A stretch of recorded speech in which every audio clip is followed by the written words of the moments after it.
we looking at a progressive New World Order? To repel this. And I think it's thanks to the decentralization of information. With the rise of Nazi Germany, Hitler was able to use radio, which created a unified message. And while you do have the narrative machine in this country, and you have the censorship industrial complex. This video right here is a bit of a follow-up to the video that I released at 4 p.m. Don't worry, I will link it in the description box, or I'll be placing it in the comment section, as well as some other videos that I've done on this topic. Now, before we get started and before we respond to the other portion of what Poole was saying earlier, because if you saw the first video, then you would know that I had a certain section talking about, well, this here. To close off this press conference today, we are announcing that President Biden has lost the 2024 election. We are not powerless as American Muslims, we are powerful. We don't only have the money, but we have the actual votes. And we will use that vote to save this nation from itself. Of course, a montage of the other things going on. That's what they need. Free, free Palestine! Free, free Palestine! Free, free Palestine! Free, free Palestine! Free, free Palestine! Free, free Palestine! Our children, and they will not be targeted while you take and make a better life for a new group that just walked into this country yesterday. $9,000 a month for these people. You know how hard it is? $1,000 to $1,500 for every child, every illegal immigrant child that goes into Chicago public schools. You give them money for uniforms and computers and all these things. We're not going to stand down, and we ask that the Republican Party come and sit down and have a meeting with us. Come have a meeting with us. We all are against mass immigration. Let's have a meeting. Let's have a meeting with the Republican Party.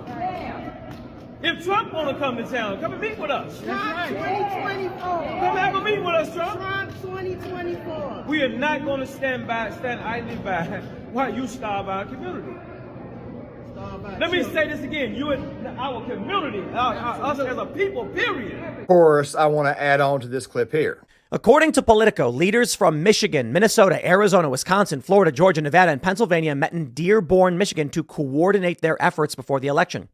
During a press conference, University of Minnesota professor and member of the coalition, Hassan Abdel Salam, said, "We are looking into finding ways to build." That is 3 sets of clips rolling back to back to back, and I normally don't do that. And the reason why I normally don't do that is because I don't want to bombard everybody with too much early. Of course, I've done this before, and I'm trying to learn from this.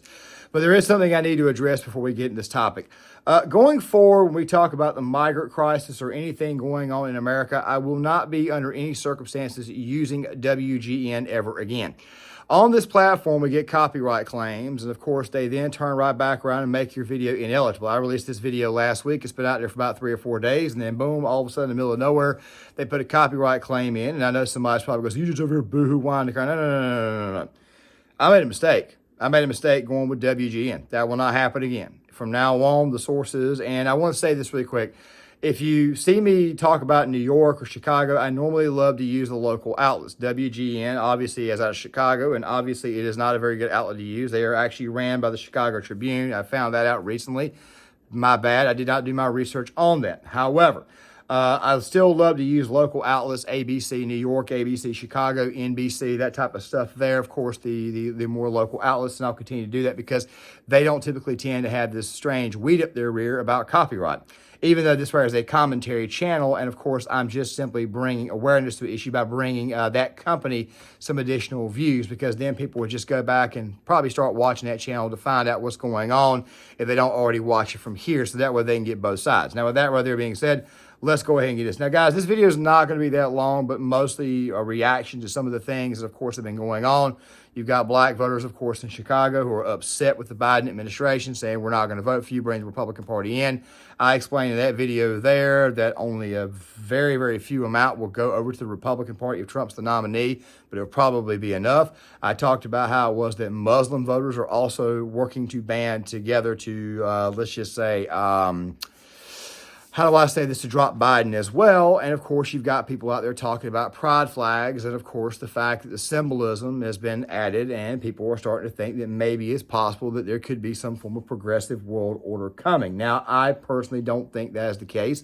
And I'll be explaining that in this video here. Now, the conclusion that I've came up with is that a certain portion of voters, especially those who are black and Muslim, and maybe even some Hispanic too, and definitely a lot of white liberals, who are upset with the Biden administration, they won't vote for Trump. What they'll probably do is just hedge their bets on someone like Cornel West to stick it to the Democratic Party.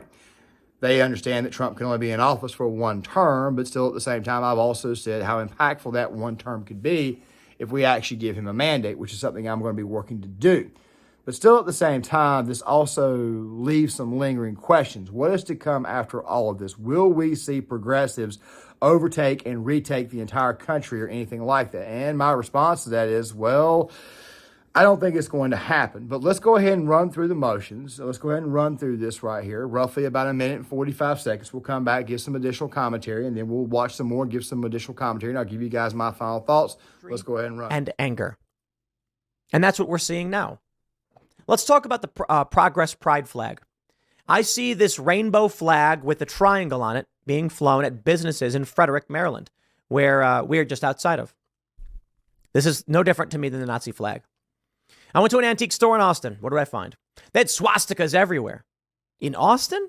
And as the guy explained to me, pre-World War II, swastikas were symbols of good fortune and good luck. And so people would decorate their homes with swastikas everywhere. And they would put them into buildings. They would build buildings in the shapes of swastikas. You see, we grew up in a world where the Nazis took that symbol and then used it to represent a psychotic, murderous, genocidal ideology.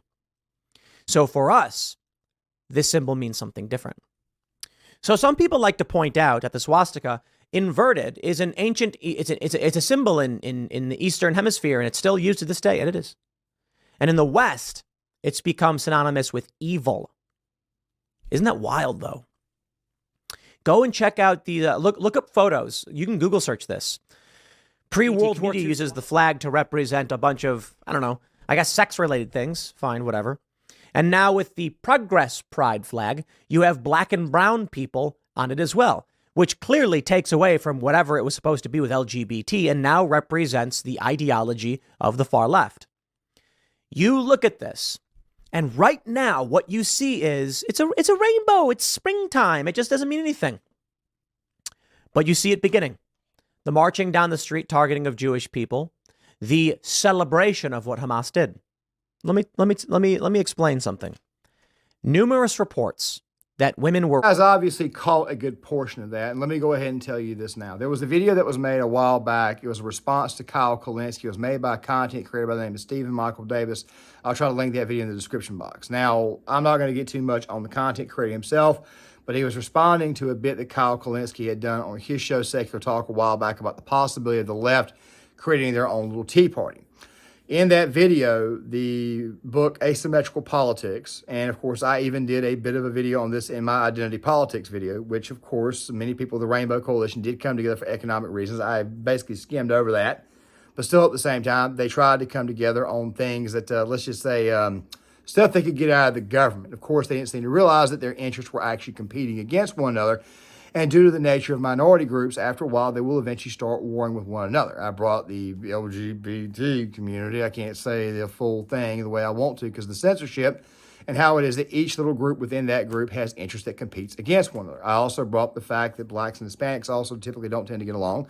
And blacks, of course, while they may be siding a little bit with the Muslims here when it comes to the Palestinian-Israel crisis, at the end of the day, the situation once again would fall apart. It is basically a house of cards is what it is, and it will fall pretty fast. We're seeing this now. We're seeing groups fighting against one another, and there is no orange man in office to unite them. Tim, of course, is talking about the progress flag, and of course, he brought this up, and of course, the more and more you look at it, and he also talked about Nazi symbolism and stuff, but that right there is really where I want to get with, especially when it comes to this topic. The truth be told is this here. The most progressive of American voters live in the bluest of states, the bluest of areas.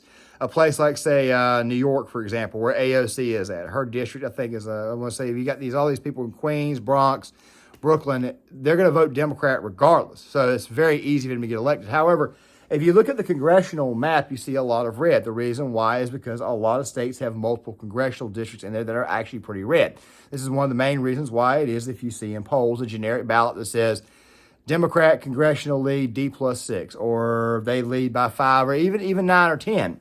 That does not mean, though, that they're going to take back the House of Representatives in that case. You see, Republicans don't have to win the Electoral College to win, Republicans don't have to win the popular vote to win the presidency, just the Electoral College. It's also kind of goes the same way as far as congressional districts is concerned. You see, there's less overall population in these areas, but more overall districts in these areas. So therefore, Republicans could still have power without actually winning the popular vote, which is weird too, because in 2022, as bad as the showing by Republicans was, they actually won the popular vote in that midterm election. Makes you think that maybe the culture may be shifting, maybe some of these bluer areas are not as blue as they once were. And this right here is another reason why it is. I don't think you're ever going to see anything like a progressive world order. It's their ideas are too bad, they're loony, they're crazy.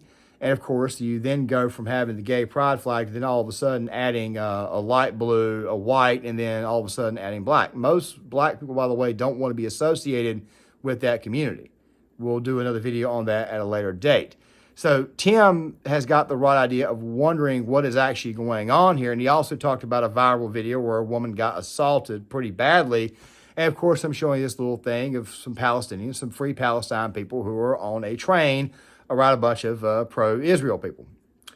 This is kind of scary stuff. It makes you think that maybe jihad may be coming to the United States or coming across the Western world. And we kind of did it to ourselves because the current brass obviously wanted to replace another voting bloc. And of course, they're wholly anti-American in their entire sentiment. They don't care about protecting Americans. And people are starting to wake up to this. I would argue that most of the population is, in fact, waking up to this, and they're actually seeing this. Go back to the videos that I did on Ethan Klein and the situation, especially the situation involving Hassan Piker. He was mortified to find out that these progressive loons, these commies, really and truly do not like him, nor do they like what he stands for.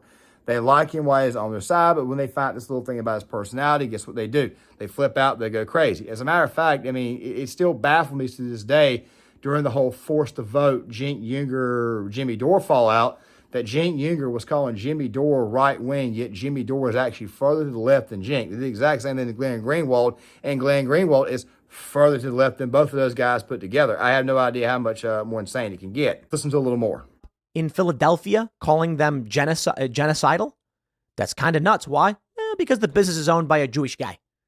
There you go. Okay. And Israeli. You take a look at their calls for segregation, and you take a look at how they celebrate the killing of babies, the raping of women, and they say that's resistance. If that's resistance, what happens when they win? Right. Now, I don't think the neocons and the neolibs are good either. I'm not saying we are surrounded by good, wholesome individuals, and I'm not even telling you to vote Republican. I'm just saying these people represent something dark and evil. How is it that so many people threw up that salute to Hitler? They didn't know what that was going on. They didn't care. They heard the radio. They heard Hitler's centralized communications network for which you and I are able to communicate, or you're able to watch my videos. You're also able to post comments and make videos yourself. So what's happening now is these woke far leftists, this could be something interesting. It's the 20s, right? It's possible. I don't see it likely, but it's possible. By the 2030s, we actually have a full-on fascistic government run by people claiming to be good and noble and progressive, just like Nazi Germany. It's early. I'm optimistic, though. In this story, we see that Trump is leading Biden in 2 of 3 key swing states. First, it sounds like what Tim is really doing is he's lamenting over the situation that's happening in the country. Obviously, he is a guy that was on the left himself at one point in time. He was a Bernie bro back in 2016. He did not vote. He's told that story on several occasions. And since then, he's kind of came back more towards the center. He's definitely been red pill on the topic of guns, which a lot of people, which really, truth be told, is guns is really a very easy issue to get red pilled on if you just look into the numbers and look into the actual crimes and incidents themselves, and you find out that most mass shootings are committed with pistols, and they're committed for the most part in very, very blue cities. There's also another great big giant myth that needs an answer too. I don't think I did a good job of this right here too. There are blue cities in red states that obviously have very, very high crime rates. Like say New Orleans, for example, or St. Louis. You know, very, very high murder rates, Memphis, Tennessee, but they're all in red states. I'm going to be doing a better job of addressing stuff like that going forward. Obviously, the argument that I made, while it was the common sense argument, it's also at the same time not exactly as sharp as it needs to be, and I promise to do a better job going in the future. The thing is this right here, though. Progressives typically tend to eat one another, and they typically tend to fall apart at the seams. Yes, they cause a lot of chaos. My rule has always been have a fence, have a wall, and of course keep them on the other side. But make sure you keep something beside you to protect yourself, because at some point in time, they are eventually going to start eating one another. Now, I'm not rooting for that to happen, but then again, though, we're kind of at the stage where they are in fact doing that. The thing that kept them, I think, from eating one another in 2019 and 2020 was the fact that they had a common enemy. They had the orange guy. That right there is who they had. This time around, he's running for president and not actually in office and currently under indictment.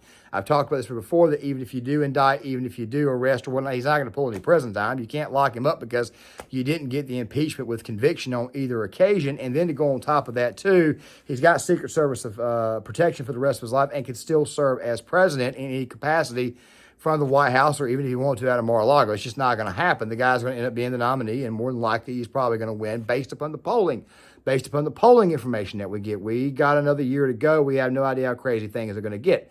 But I've hinted at this on several occasions. These people also, and Tim also brought up the Nazis too, and radio, and of course, and the fact that Hitler could get his message out there. Hitler could get his message out there, but the problem is, the thing is this right here. Hitler also had better propaganda pieces to actually help him go through with this. I mean, well, he had Rudolf Hess to help him author Mein Kampf. He had Rudolf Hess to help him out with some of his messaging. He had Joseph Goebbels to basically be the chief propagandist out there. They use movies, they use films, they're trying to do it now too. The difference is that Americans, for the most part, are already, how do I say this, they're already much, much more used to free will.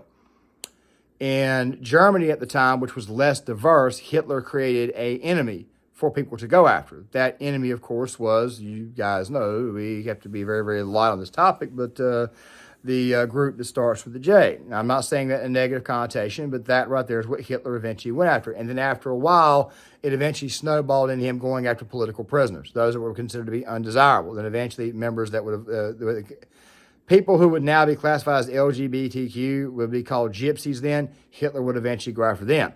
You see, it started with one group and it eventually went further and further and further down the line. This is how progressives operate. They typically tend to try to get together a group, but of course, the interests oftentimes compete against one another, so therefore they're already doomed to fail. And of course, the congressional map does not exactly play out in their favor. A lot of these places are super red. Some of these purple areas are becoming much, much redder. And then when you actually boil down the overall districts where a progressive could in fact get elected, you're stuck with, out of 435 congressional districts, at best maybe 62. By that point in time, they would have already primaried every single member of the Democratic Party out. And as a result of this, you don't have anything larger than a great big giant wet fart. It's to say that these people will more than likely never have power. Yes, in the bluest of states, they'll produce someone like Elizabeth Warren, who's obviously a faux progressive. Yes, these people will produce someone like a Bernie Sanders every now and again, who's obviously a freeloading, I can't say it here. Yes, they will produce someone like that. But the fact of the matter is it will be rare, fewer and far between. Now, with that right there being said, let me go ahead and give you my prediction of what I think happens. Now, let's just say, for the sake of argument, that Trump wins in 2024, and let's just say Republicans add, I don't know, man, maybe 30 or 40 seats. You never know. The situation could get so bad, the economy completely collapses, and you could have 2008 basically redone in 2024, except Republican style. The Senate, of course, is actually heavily in favor of Republicans going into 2024 and even 2026.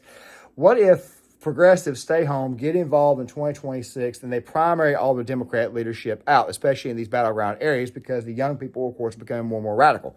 They are so radical that they are upset with Biden. Of course, this is half a Gen Z. We'll do a video on them in the coming year. What eventually happens is that they primary their own Democrat Party people out. Next thing you know, you end up with progressives in very, very purple areas. Well, that progressive's not getting elected. Now, you can say that John Fetterman was the exception to the rule, but John Fetterman had some other things I think that got him elected, and I'm not saying the R word. He was facing Mehmet Oz, somebody who could not get the full conservative base, so that's how Fetterman got in. Elizabeth Warren, she got in a very, very blue area. So what happens as a result of all this is that they end up eating their own party. Now, Tim did say he was optimistic, and of course he would eventually begin to point at the polls favoring former President Trump, but the thing is this here.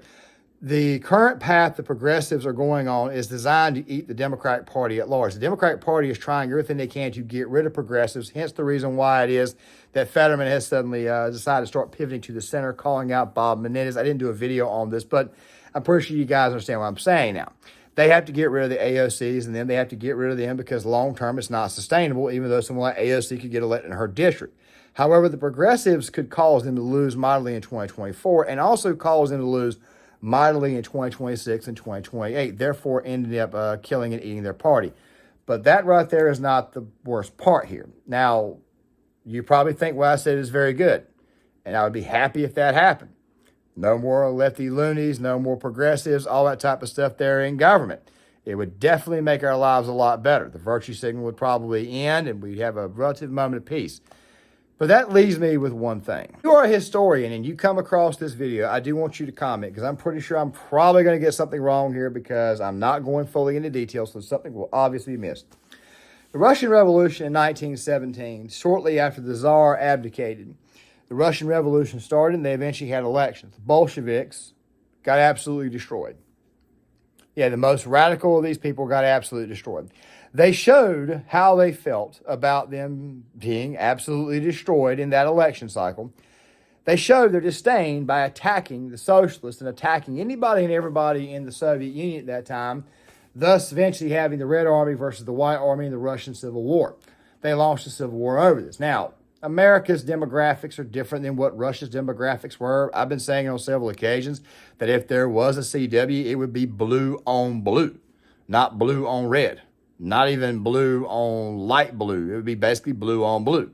That's what the hell would probably happen. It would more than likely occur in our seats. But would that in the cities? Will that destroy America as a whole? No. Because the red areas of the country, the purple areas of the country are producer areas and the blue areas are consumer areas. A lot of people love to use the whole shtick, the blue states, they produce a lot more tax revenue. Well, yeah, the price of living in those areas is much, much higher.